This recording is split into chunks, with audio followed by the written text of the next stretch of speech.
Okay, this is the third day.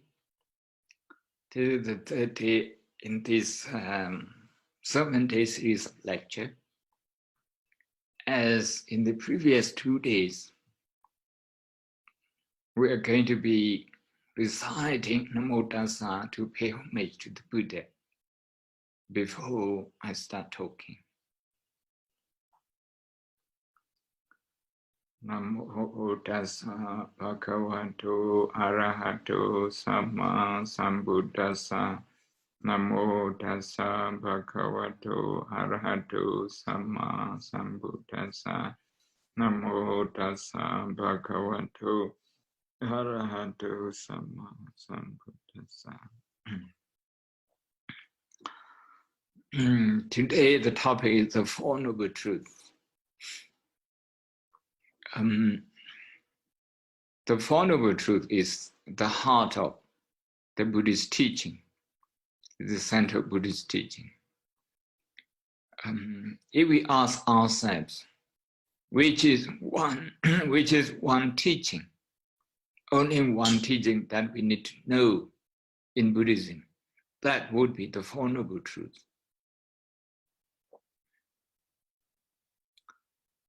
When we say four, 1, 2, 3, 4 truths,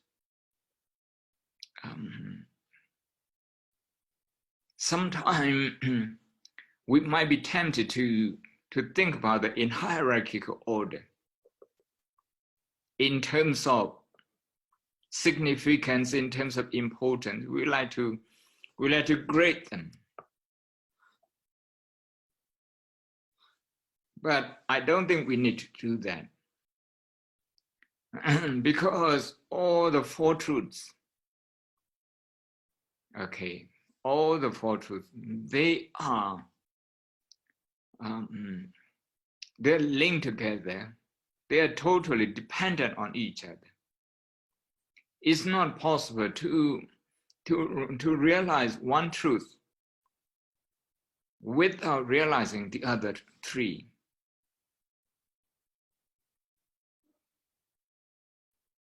So I like to make this clear at the beginning. Traditionally, what we would say is that the Four Noble Truths, they are a kind of, they're comparable to four ropes, four ropes, keeping them together. And you cut them at the same time. If they are cut off, they will be cut off at once, at the same time. It's not possible that one is cut off and the other three are not. This is the example given. This is to say the function of the Four Truths. They are totally linked to one another, the Four Truths. And the way the Four Truths, the Four Noble Truths are formulated is like this. The first one is the truth of suffering, that suffering really exists. We talk about suffering. The second one, the cause of suffering. If suffering exists, the causes of suffering also exist. So that's another reality of the causes of suffering. The third one, if we can identify the causes of a problem, we should be able to address them and then solve them. That is one. The third one is the end of suffering. The last one is the way to end that suffering. Put it in a simple term. If we have a headache, that headache is a reality. Is a reality. So the reality of the problem of headache. So the first one is headache. But headache has to have causes, conditions. Why we get headache? Why we get headache? Is the headache a sign of something that goes wrong in our body, or is it due to stress, persistent stress, or is it due to the temperature, the weather, or is it because we don't have enough rest, we don't have enough sleep, because we are just playing with Facebook, Twitter, internet, or maybe television. Because of that, okay, we deprive ourselves of sleep. So there must be causes of headache. Before we know what are the causes of the headache, the causes of our headache, if we rush to take paracetamol or Panadol straight away, to take painkillers straight away, we would never know what causes our headache. If we don't really know exactly what causes our headache, we won't be able to avoid that next time.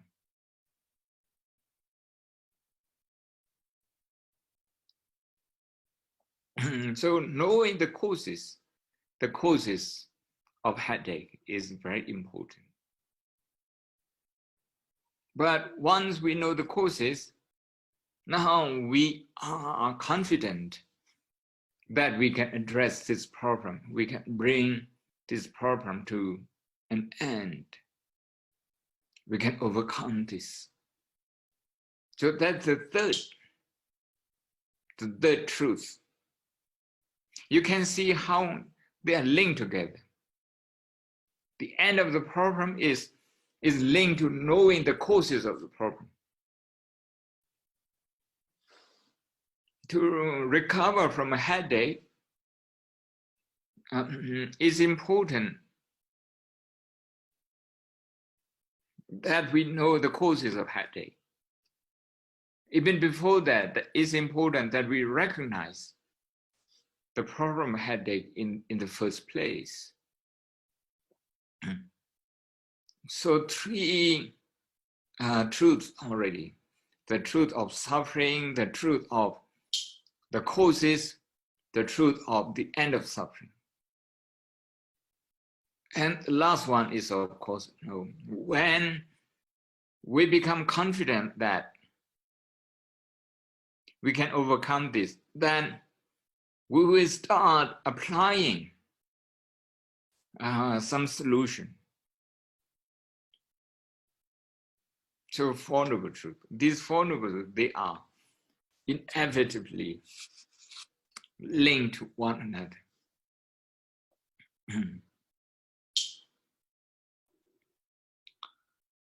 Again, as I had mentioned yesterday,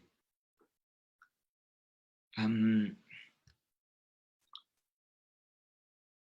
Buddhist teaching of the Four Noble Truths is centered on suffering. If we replace the word suffering with problem, then it's problem-based approach. The approach is based on problem. It requires us to understand, to be interested and understand problem. Otherwise, the Four Noble Truths wouldn't make sense to us.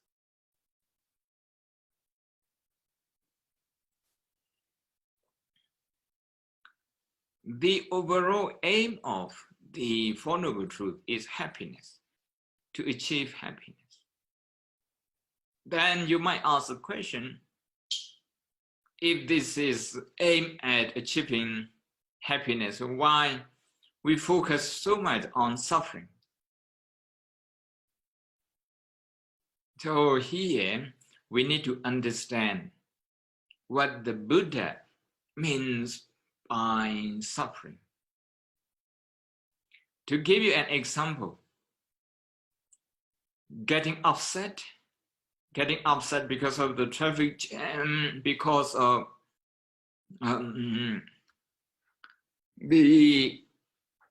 the breakdown of the Wi-Fi, the internet line, the telephone line, the electricity.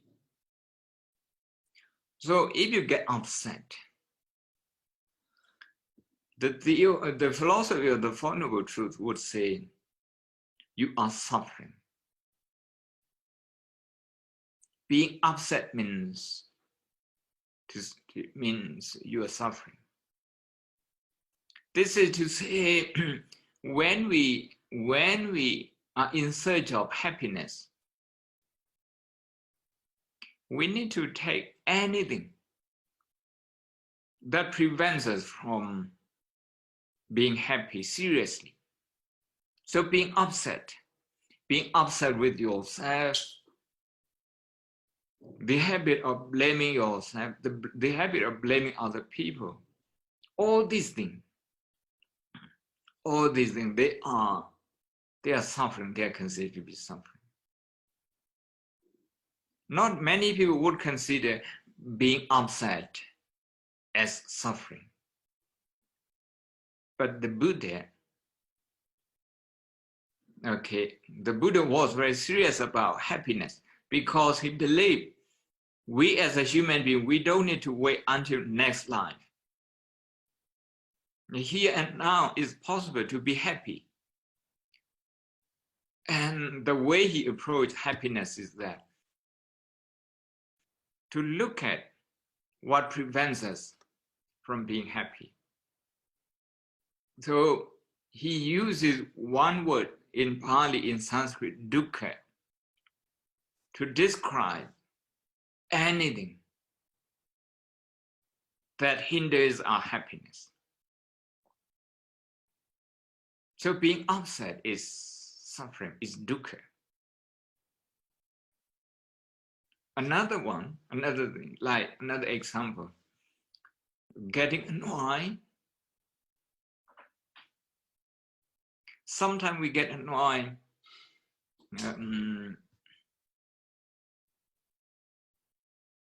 looking at our Facebook, some people, they just put anything up. Sometimes we think it's nonsense and we get annoyed.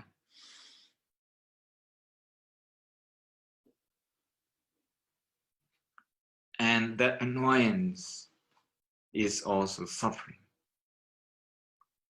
If your annoyance gets stronger, if it becomes anger, that anger is also suffering. Here, some people may think we use so much, the word suffering to say, to tell you, jokingly, serious Buddhists are very fond of the word suffering. But the reason we're interested in suffering is because we believe we can do something about it. We believe we can do something about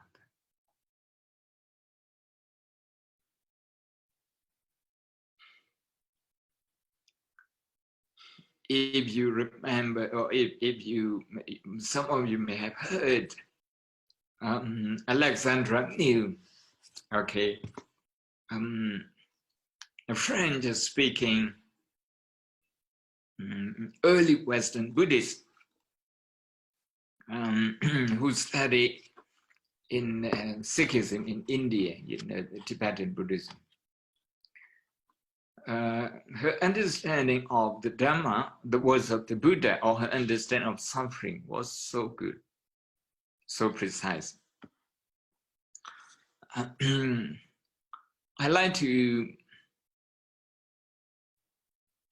quote her. Okay, well, I like to refer to her analysis of the people's reaction in the face of suffering. She said there are 4 kinds of reaction. The first one is that you just deny that suffering is there. You live in total denial of suffering. You don't want to hear about that. You don't want to think about that. You don't want to read anything about that. If anyone talks about suffering, you just switch off.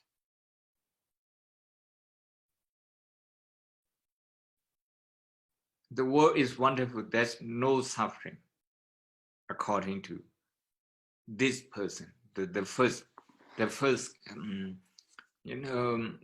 category of person in Alexander News analysis.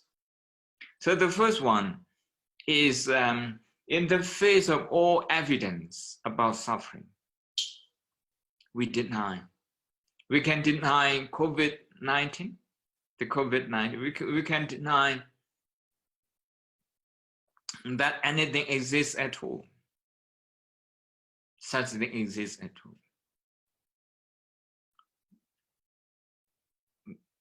Some young people, at the beginning of this COVID-19 behave almost invincible, as if they were invincible. But as you know that in the last 20 years, to use one description on the, from the BBC website, we have dodged 6 bullets. There have been 6 pandemics, okay, including Ebola, SARS, and MERS, that sort of thing, swine flu,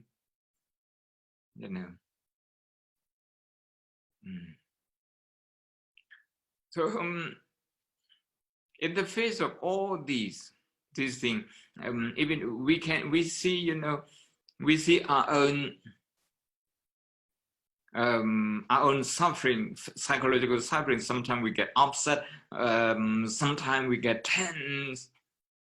And we also see people around us like that.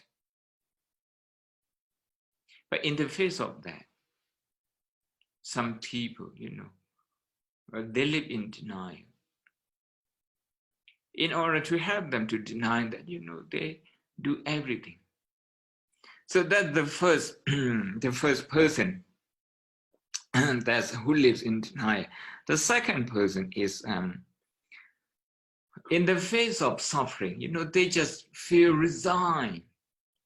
They feel resigned as if they have no ability to do anything about that. Totally pessimistic. Being resigned to almost, fate. Kind of fatalistic thinking.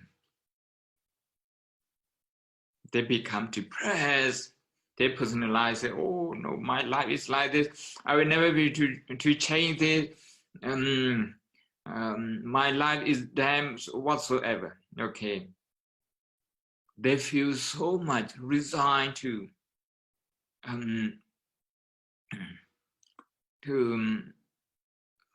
suffering. So that's passive resignation. That acceptance, you can say is a form of acceptance, but this form of acceptance lacks wisdom and compassion. Because wisdom and compassion gives you a lot of energy. You become active straight away if you have compassion and wisdom.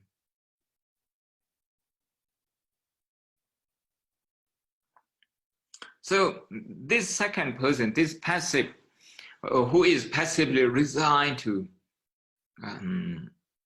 suffering, we can say this person is out and out pessimism. Holds this out and out pessimism.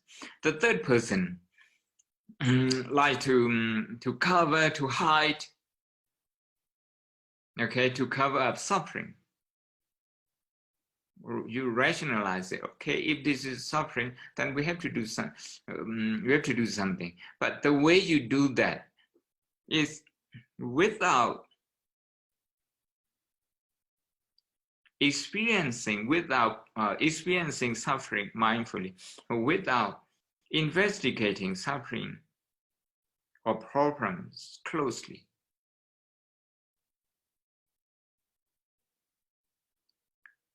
If you get upset, okay, you reach a kind of beer. So you can numb yourself and cover that up. Or you can reach a remote control and switch on your television. Or you can straight away go to your Facebook, your Twitter, and then get yourself distracted. So this is the third person, okay. He accepts suffering to a certain extent, but trying to rationalize it, and the method he uses is distraction. We all do this. We all do this. If you get upset, then should you not be doing gardening? Of course, by all means, you should. But before you do that, give yourself 1 minute or 2 minutes. Just stay with that feeling of being upset. Just stay with that. And trying to see how your mind is habitually responding to this being upset. Are you blaming someone, or are you blaming yourself mainly? Okay, these two, blaming someone else or blaming yourself for your being upset. So if we experience this pain, this suffering mindfully, we will get to know suffering intimately. This intimate knowledge of suffering is very important, because even a simple machine, okay, to operate that, to manage that, we need to know about that. We need to know its drawback, its limits. We need to know its ability, its benefit. We need to know that. Only then we will be able to make use of this machine, this small machine. Well, this is a very simple simile. But suffering is a lot more complicated than this. So we need to observe, investigate what's going on in our heart, in our mind, before we go out and do some gardening. What I'm saying is that, okay, we need to walk the middle path. If we accept something is going through our head, is bothering us, and we're trying to stay with it a little bit, and then we go out and do some gardening, that's okay. That should be okay. Because that doesn't amount to running away. It doesn't amount to suppressing of suffering. The fourth person, according to Alexandra New, okay, is Alexandra David New. Okay, this surname is David New. David dot a dash and New. Okay, David New is the fourth person is who is courageous enough to to wage war against suffering. this person has confidence in the possibility of overcoming suffering. Okay. Having confidence or faith, if you like, in ourselves, in our ability, that this problem can be overcome.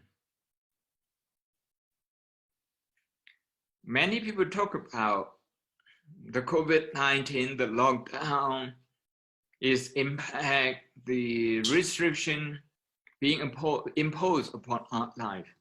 And they talk about that out of frustration.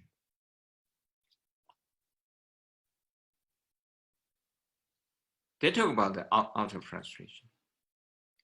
Frustration means at that moment when they are frustrated, they are not actually looking for a way out. They are not actively thinking about a solution. Instead, they are just moaning, complaining. Okay, out of frustration. So here, in the COVID-19, if we talk about the impact on jobs, on people's psychology, if we talk about its impact on the way of life we used to have, the old normal life. If we talk about that, if we do that in the right way, we will be able to empathize with our neighbors. We feel compassion for ourselves, we also feel compassion for other people. Because it's the whole world that is suffering. It's not any particular nation, you know. The United Kingdom, I mean, everyone is affected. Everyone is affected. The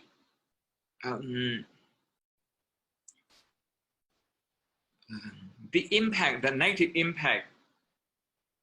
impact from this coronavirus is more than the figure of infection and the figure of deaths. It's more than that. It's also more than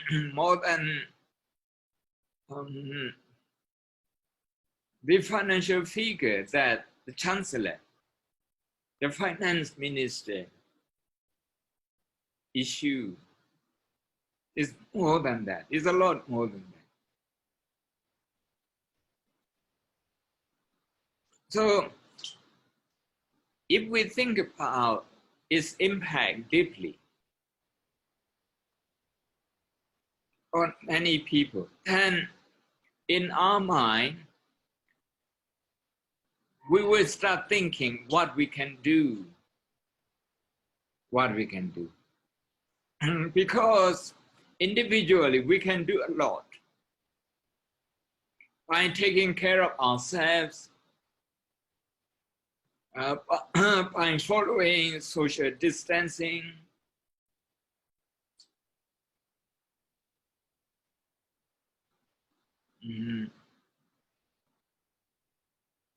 by keeping in touch with our families and friends, we are actually doing great things, okay, in the fight against this COVID-19. So what Alexandra David Neal is saying, the faith in the possibility of overcoming it, is that despite suffering, despite problem, in this case, despite the COVID-19, we retain positive thinking. We believe it's possible to overcome this. Humanity okay, has succeeded many times against this kind of pandemic. As you know, more than 120 scientist groups who have been working on vaccines. So the Buddhist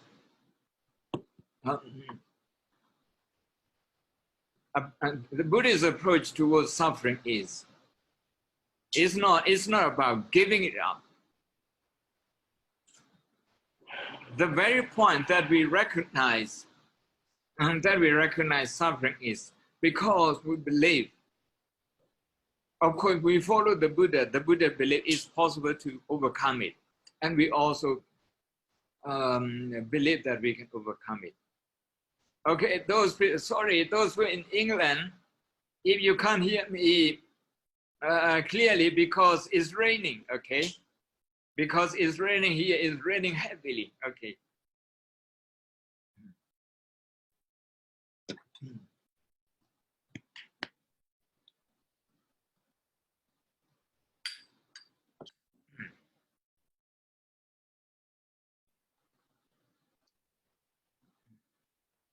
I'd like to continue a little bit about suffering.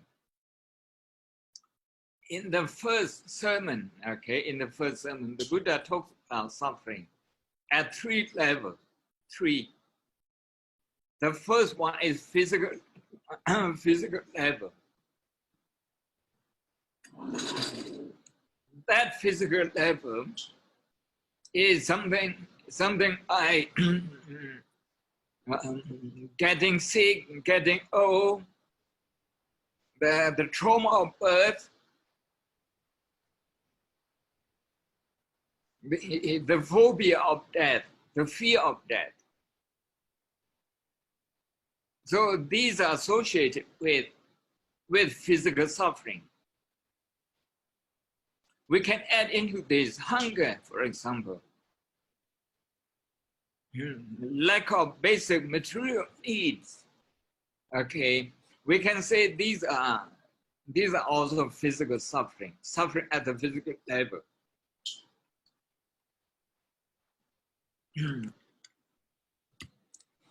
Suffering at the physical level. Then the second one is at the psychological level. This is more comprehensive.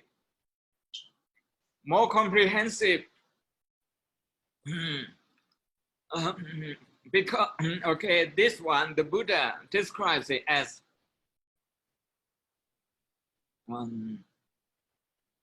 to be with something unpleasant. Maybe to be in a place we don't want, to be with the people we don't like, to have something, that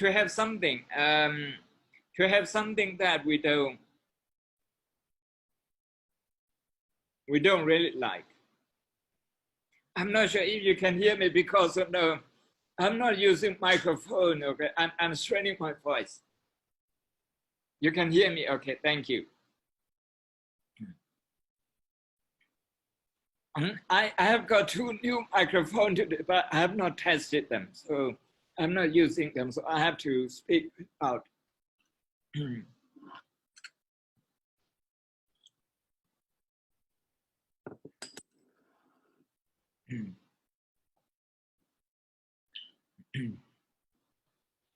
So the second level of suffering, psychological suffering, is not to get what we want.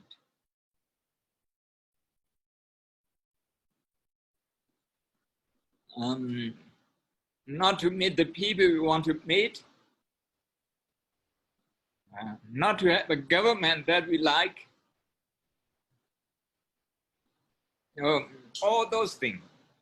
Not only that, of course, vice versa, it also means to get what we don't want, to meet the people that we don't like, to meet the people that we don't like, to be eating food that we don't like, to be in a place that we don't like.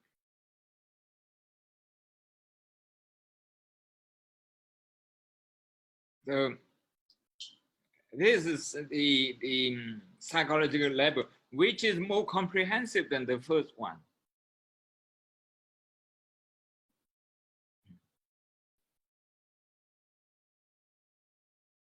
In brief, it means not to get what we want.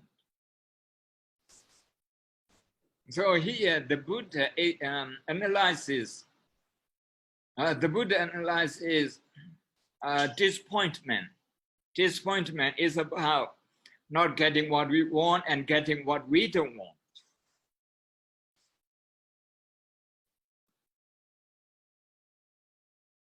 The third one, the final and the third one is even more comprehensive than this.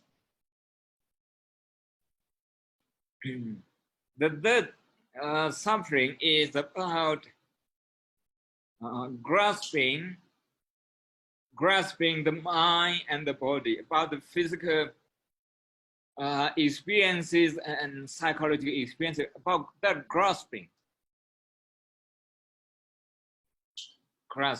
Because in life we do have things that are considered to be pleasant, that we consider to be pleasant. It's a pleasure.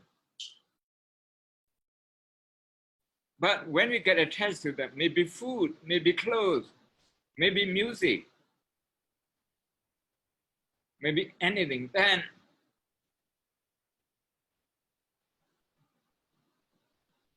if something happened to what we like,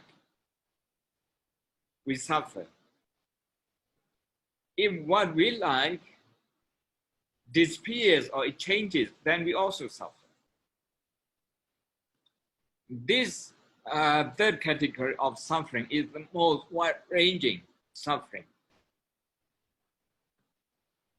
Is the most wide-ranging suffering. But let's move to the second noble truth. The second noble truth is usually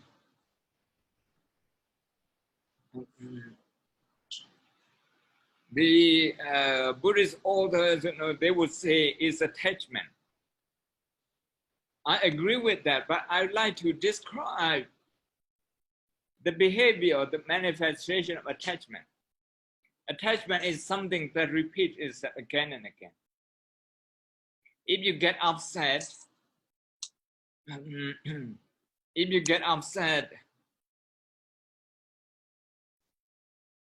with someone, if you get upset again and again with this person, there is actually attachment. Attachment is not only to pleasant things, but also to unpleasant things. If we think about something, and whenever we think about it, we get angry, this repetitious behavior of the mind is called attachment. If that happens, what do? We're trying to get something to replace it, trying to get something that would please us to replace it.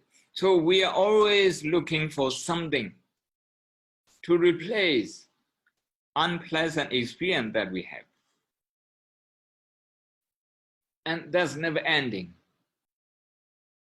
That's never ending. For example, now I'm in Burma, I'm in Myanmar. I miss Oxford, I miss England.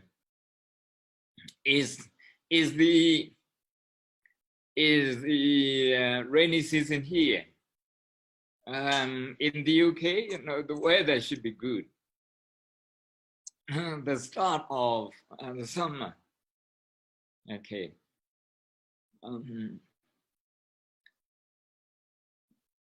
When I'm here and when there's so much rain and it's difficult to move around,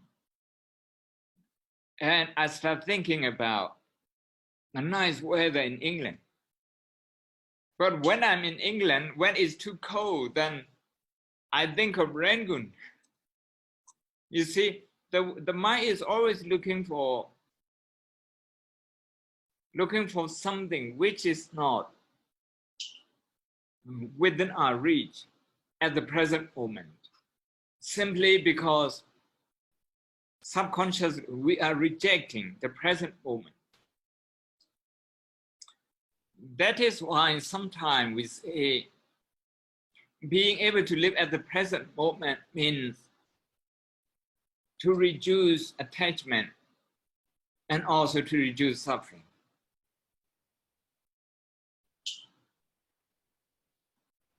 When we say attachment, we have two kinds of attachment. One is attachment to the senses, to what we can see, what we can hear, what we can touch, what we can taste, what we can smell.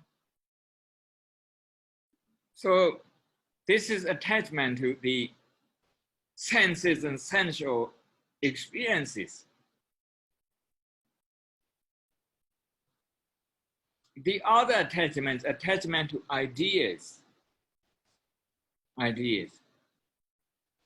But both attachment, they manifest in two ways. One is something we like, we go for it. If it's something we don't like, something we hate, we want to get rid of it. So if you feel, okay, a burning desire to get rid of something, that's because of attachment. If you have a very strong urge to go for something, that's also attachment. You can see attachment from all aspects in different forms.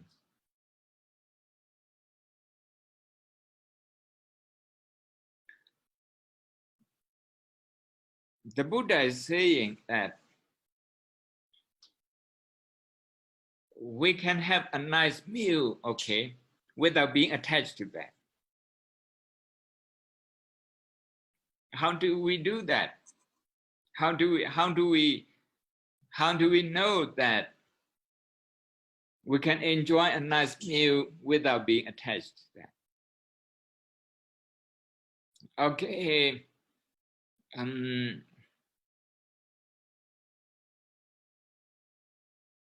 I saw Sarah earlier than coming up. I like to from Oxford. If say salad, for example, you make very good salad. At the time, okay, we have your salad. If our mind is totally on your salad, not thinking about something else, something like, oh, it would be better if we add this, if we add sesame seed, if we add sunflower seed, for example, to be thinking about something which is not in front of us. Okay. Despite all the wonderful salad in front of us, if we are still thinking about adding something else, this is attachment. So without attachment, actually somebody would be able to enjoy the salad 100%. It doesn't matter if it's a French salad, if Italian salad, if English salad, it's okay. It's okay. So that ability to enjoy that without missing something else, without thinking about something else. So this would be wonderful. Would be wonderful. For many people, when they're having salad, they are already thinking about what to have next for next meal. Okay, you are having salad for your lunch. You're already thinking about what to have for your supper. That means your attention is not totally on the salad in front of you. And this is called the behavior of attachment. the behavior of the mind with attachment. When you have a simple bread, you think about country bread, you think about French bread, you think about German sauces. You know, so if the mind behaves in that way, you tell yourself, well, this is attachment. Attachment creates restlessness. Restlessness is associated with attachment.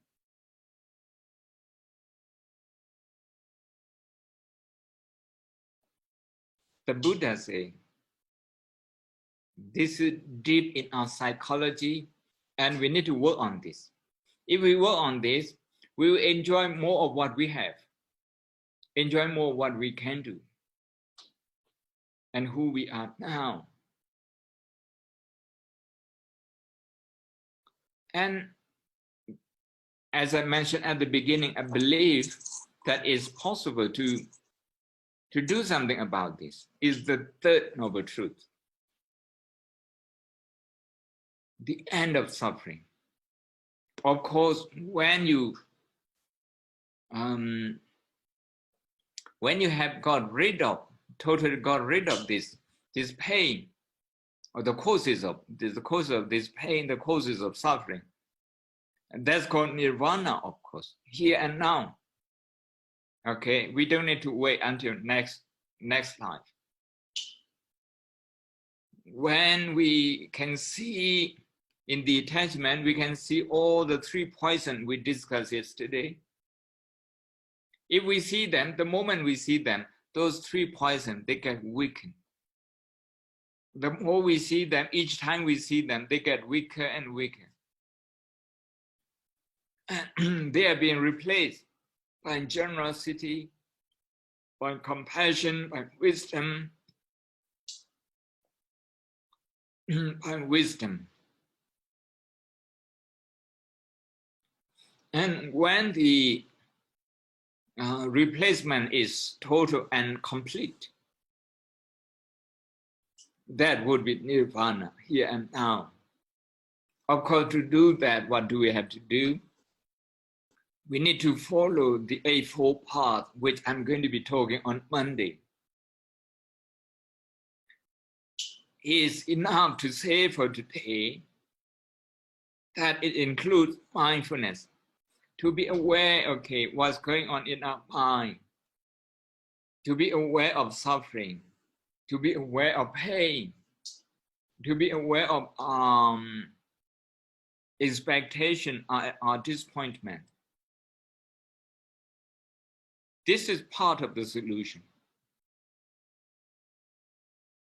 And if we can look a little bit further in our neighbors, in other countries, that this kind of suffering is also there. Then we come to have a perspective on suffering. And we can say this is the beginning of wisdom, the beginning of right understanding. Then further, what we have to do is to strengthen our mindfulness, our awareness, so that we can train our emotion, so that we can replace anger. We can replace anger replace anger with compassion. We can replace delusion with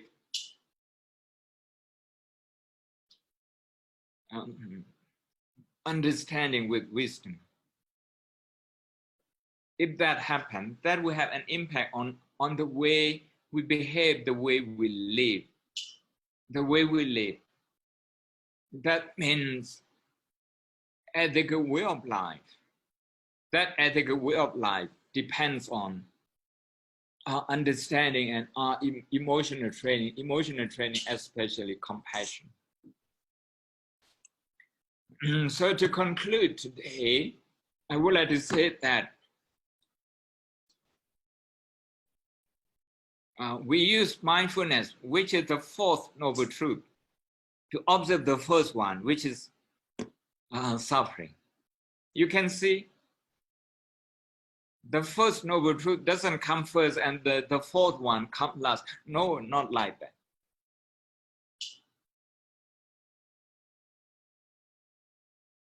The Buddha said,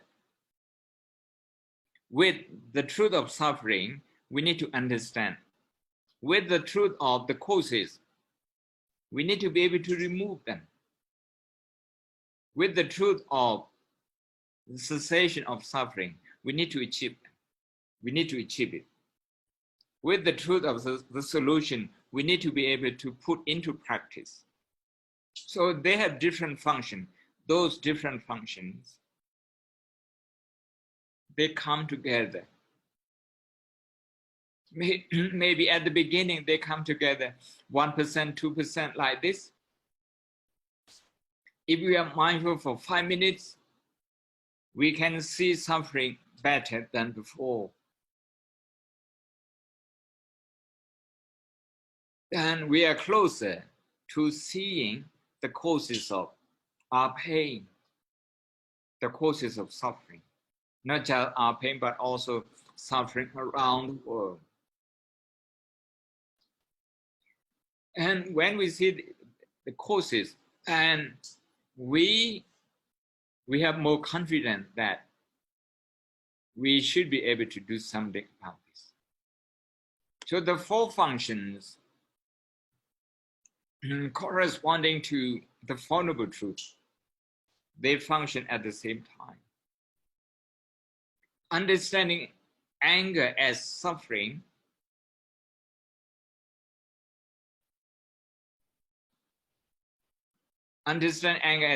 means that understanding is the Four Noble, the Eightfold Path, the solution. We use the fourth one. We use we use mindfulness to understand suffering. When we observe suffering, because when we are observing our own anger, for example, we actually diagnosing what's wrong, you know, with our psychological habit. So if we're able to diagnose that, then we are closer to taking a proper treatment and removing the causes of our illness. So the Four Noble Truth is actually based on diagnosing human life, human condition. With a proper diagnosis, we are closer to a proper treatment and cure. Okay, thank you. Any question? Thank you, Bhante. So we have some questions here. One question is, how do we as students find motivation and hope and build resilience if we have somehow lost our path along the way? How do we see the truth about the present when emotions draw us back to the past? I have to answer this question the way I answered yesterday. Come back to breathing. Come back to breathing. At least for half a second, for half a minute, for 30 seconds. Give yourself this one. Just breathe in and out. Give your lung, okay, sufficient oxygen. Breathe in and out. Breathe in and out. This is important. If you think you are tired, physically tired, then lying down in your bed, or maybe in the park, maybe in the garden, just breathe in and out nicely. Before you make any decision, before you apply any solution, okay, just breathe in and out. And then next, what you should be doing is to see if you have any tension. As a student, if you have that kind of emotion, usually you might be suffering from a burnout as a student. So if that happens, look at the muscles around your head. If the muscles are tense, the muscles around your cheeks, if they are tense, okay, you should be kind to yourself. At least give yourself kindness, okay? At least give yourself kindness for 1 full minute. 1 minute. Give yourself, oh, my body is tired. Give yourself that kindness. And then breathe in and out, in. Don't decide anything during that 1 minute, during that 2 minutes. Don't decide anything. You deserve to treat yourself kindly, okay, at least for 2 or 3 minutes. And then another one, this is especially for students.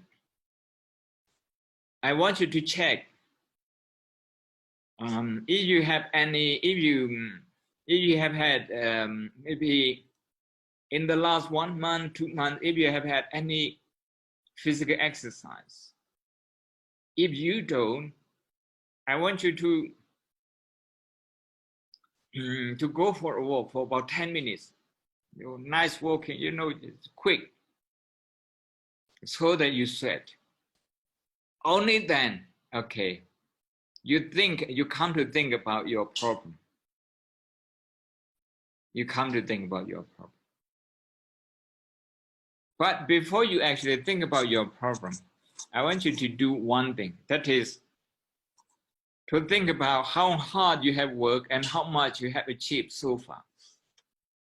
Because in that depressing situation, people cannot really connect with what is positive in their life.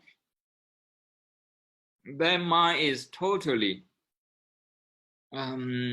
obsessed and overwhelmed by negativity. Negativity bias, we say this. It happened to students, okay, like this. I have gone through this. I've gone through this. At Oxford University, I didn't have a scholarship. I didn't have funding. And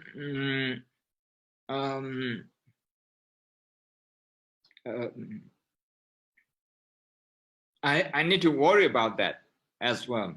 At the same time, my study. There are students who have got good funding and are still depressed because of the workload they face, because of the pressure. The way I deal with that is to look back the past, okay, the hard work I have put in and what I have been able to do. So to connect with my own strength.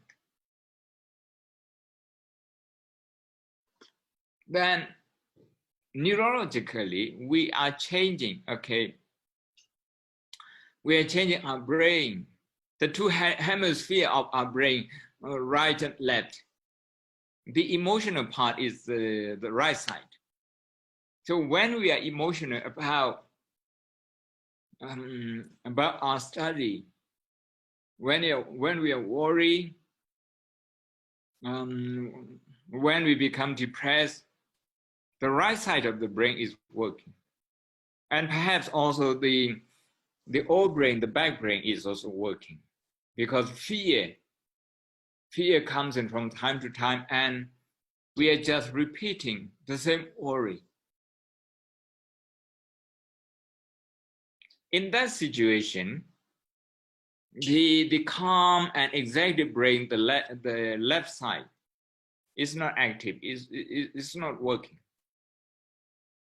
In Buddhist terms, okay, when worry is dominant, wisdom is not active. So you need to take care of that stress first before you make a decision, before you think about inspiring yourself once again.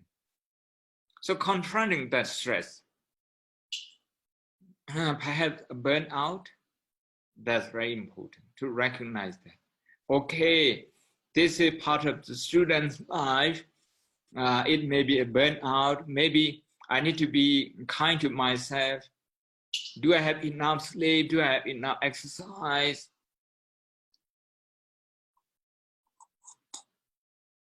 So it's about going back to basics. Going back to basics. And then when your mind is a little bit calmed down, you will be able to see the opportunity that your study might be able to present you. and that when hope will arise again. So I'm just describing in a very detailed way, for students. I'm sure like this you will be able to do something. And of course, when you have more confidence, then you talk to people. And I can tell you most of the time, students' problem are all problems that some people have already gone through. Meaning, the answer is somewhere. We just need to find it out. Okay, another question. Thank you, Bhante. I have a question here which asks, can you please give some guidance on how to develop compassion when thinking of other people? Is there a way to start if you find everyone horrible?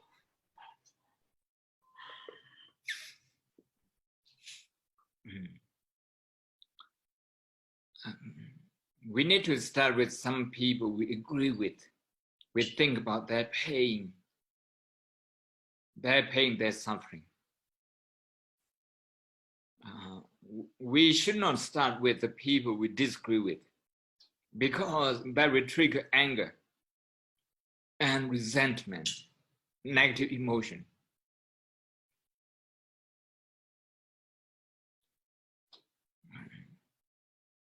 If possible, you can start with you. If you can't, some people, find it difficult to feel compassionate about themselves.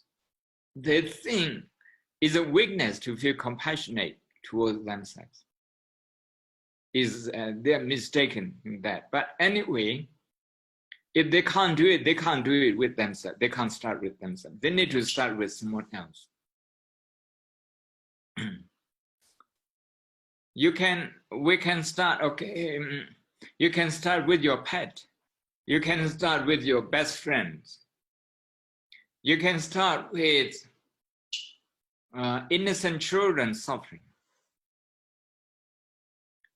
The point is, we need to focus on an object or a person, a person as an object.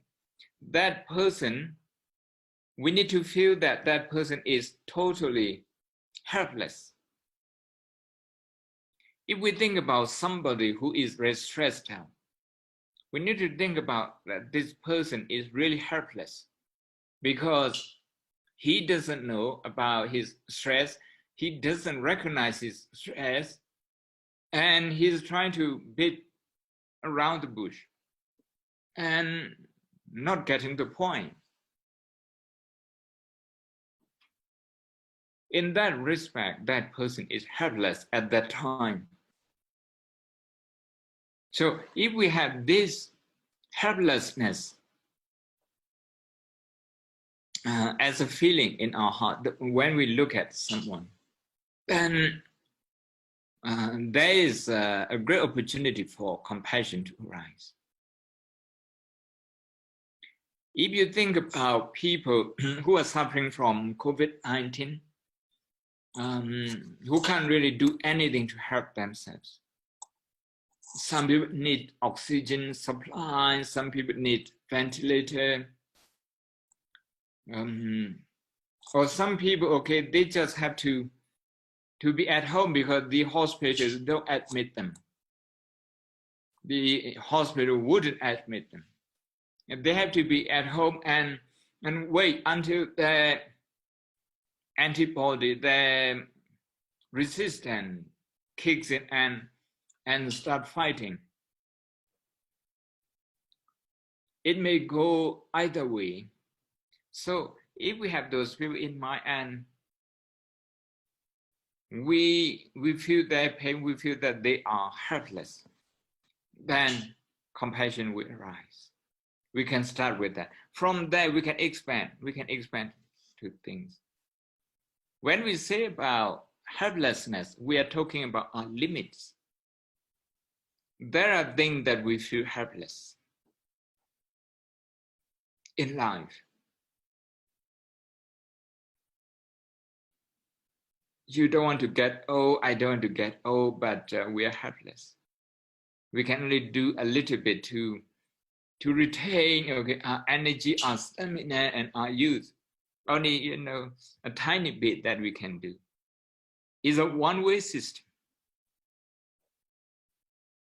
So if we think about this,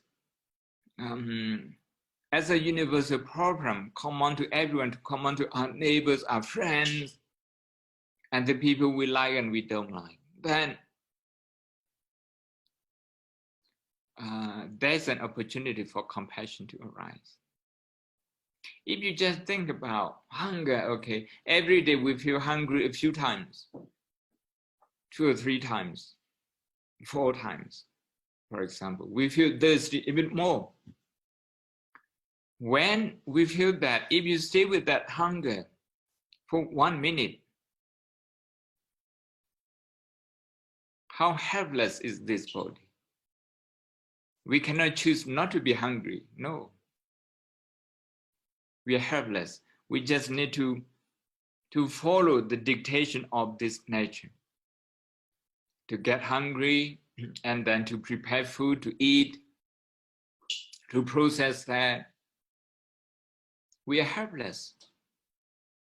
We can't do anything else except this. So if we use this fact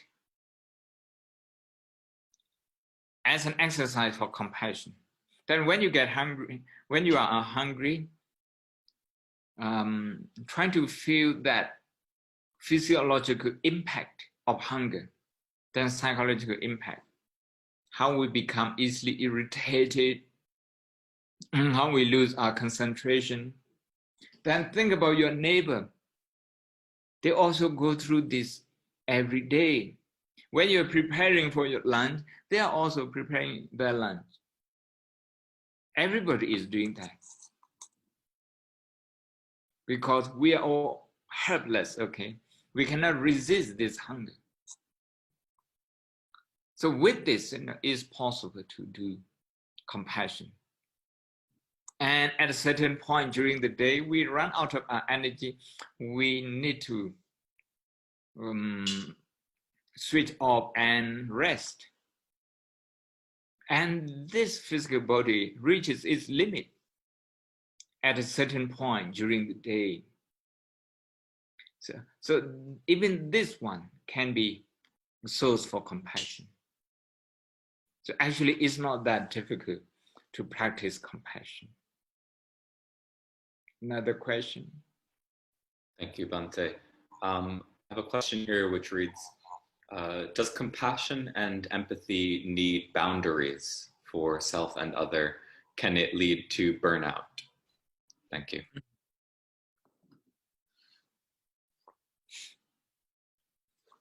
Physically and verbally, yes, there are limits, but psychologically, there should be no limit. There should be no limit. The fact that I can't do everything to help the people with COVID-19.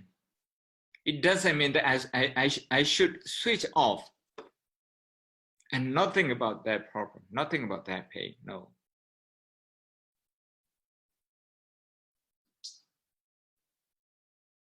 If we switch off,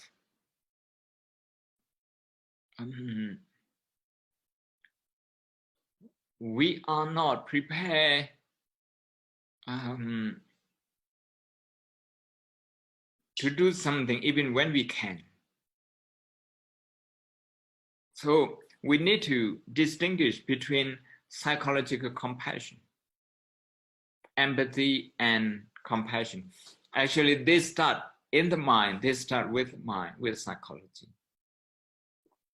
But of course, with physical action, with verbal action, the limits are clear.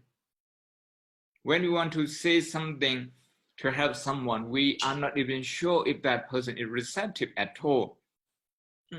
Or what we are going to say is appropriate and beneficial at all. We are not even sure about that. So physical, there is physical limitation and verbal limitation. But feeling the mind of those, feeling the pain of those people, we shouldn't stop. But we shouldn't be focusing on only one person. When we talk about compassion, we talk about different groups. We group people based on the nature of our emotion. Ourselves, the people we like, neutral people, the people we don't like, and then the whole world. The reason we do this is because we have put up a lot of barriers between those groups. So actually it's about bringing down those barriers that we ourselves have set up in our subconscious mind. That is why we must go round and round, okay, from one group to another, then to the next, just to purify our emotion. Because sometimes we can connect with the pain of a certain group, but not the other. Especially people who don't agree with this, or people, who speak in a very annoying way, we wouldn't be able to connect with their pain. Okay, so we need to break down this one. We need to work on this hindrance. If we work on this hindrance, according to scientists who study mindfulness and brain, your mind will become even more creative. So it's important to do away with the hindrances to compassion.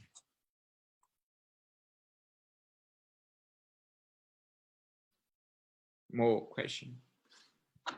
Thank you. I have a question here, which is, how can we reduce attachment to negative things, and particularly negative things which keep recurring into thoughts? To see it as a problem, to see it as a suffering. Problem is not enough, to see it as a suffering. Not just in you, but also in other people. Because you can see some people in the newspaper, on television, on Facebook, some people who are very obsessed with negativity. Meaning negative thoughts is going through their mind all the time. Negative thought is easily triggered. So you look at them as suffering, and you look at yourself as suffering. If you can, as I mentioned earlier, okay, You can come back to your breathing. You just breathe in and out maybe 4 or 5 times, and then link with that negative thought. How negative thought is pulling you to one direction, dictating you to do anything negative, asking you to reject anything positive. Okay. If you try to look at it as a third person, and look at that as suffering, then you wouldn't justify your negative thought anymore. Usually those negative thoughts, they persist. They persist because we justify them. I'm having this negative thought because this person is stupid, this person is like this, like that, you know. I mean, we feel so delighted subconsciously, you know, justifying a negative thought. Okay. I think we can have one more question, 2 more questions maybe. Thank you. Question is, when we talk about mindfulness, where is the mind located? Is it in the brain or the heart?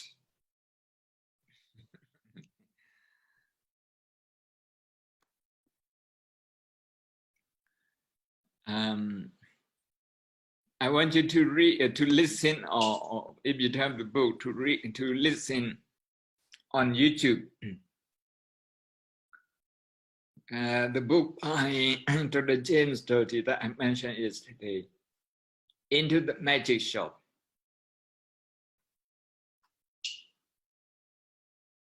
I want you to listen to that because this is the latest research about the mind and the brain question. Of course, since the early 1950s, you know, people have this question about mind and brain. But I think we have moved so far. We have moved ahead from this question. Most of the time, okay, the interest in this question is not formulated in this animal, in this form animal. Of course, as far as Buddhist psychology and philosophy are concerned, okay,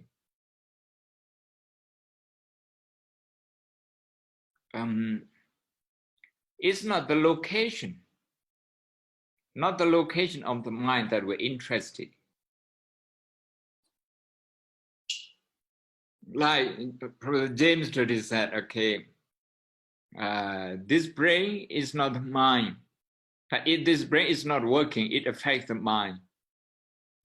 By looking at the 4 sections, some people say 5 sections, some people say 6 or 7 sections of the brain, you cannot really find the mind. Not so far. The billions of neurons, some people say, some people count 2 billion, some people count until 98 billions. So in those billions and in the circuitry, in the way they work, no, people cannot really find. But what is interesting in Professor James Doty's book is that he said, to an emotion, okay, the heart and the brain would respond at the same time. He's a neurosurgeon, as I told you yesterday. He is the person who edited the Oxford Handbook of Compassion. Then what in Buddhist psychology and philosophy, what we are looking for is, we are looking for, I mean, we understand the mind to be working in the process. The mind is not a thing that we can hold and show like this, where it is located. When I see you on the screen, my eyes and the visual object, which is you, they come into contact. And of course, because I pay attention, that attention is another one. And because there is light also, because then there is consciousness that, okay, there is someone. We call that consciousness. We call that mind. And that mind arises only when you appear and when I look at it and when there's light, when there is attention. Not before that. Before that, there's another consciousness, there's another mind arising. So consciousness of mind, or shall we say consciousnesses of minds, okay. One consciousness arises and then it goes away, it disappears to leave room for the next one to arise. So if we consider the mind to be working in that process, something like, it's exactly the same, but is we can think in that term, it's something like our cell, our molecule, DNA, everything physical that replicate itself all the time. So the mind works in that process. So where the mind then? The mind is everywhere in the body. The mind is everywhere because, okay, if I touch myself, I touch my hand like this, that my mind is going to be there when I feel that, when I feel the pain. My mind is, so you can see the mind is working very, very quick, and one after another is working so successively, consecutively, continuously that we don't see any break. And we think is one piece, is a thing, is static. No, it's not a static thing. It's not a substance. That's the whole point. The whole point of the Buddha teaching. He verified that, okay, through his own experience, and he said, okay, don't believe him, but he invites you to verify it through your own experience, personal experience. That is to develop some concentration so that we can see things are changing in real time, on the spot.